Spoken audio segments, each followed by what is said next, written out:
गरुडगमन तव चरणकमलमिह मनसि लसतु मम नित्यम् गरुडगमन तव चरणकमलमिह मनसि लसतु मम नित्यम् मनसि लसतु मम नित्यम्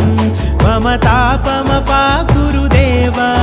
मम पापमपाकुरु देव मम तापमपाकुरु देव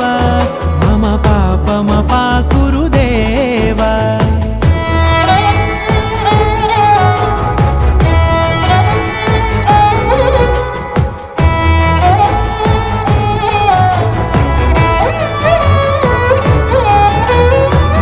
जनयन विधिनमुचिहरण मुख विबुध विनुत पद पद्मा जलजनयन विधिनमुचिहरण मुख विबुध विनुत पद पद्मा विबुध विनुत पद पद्मा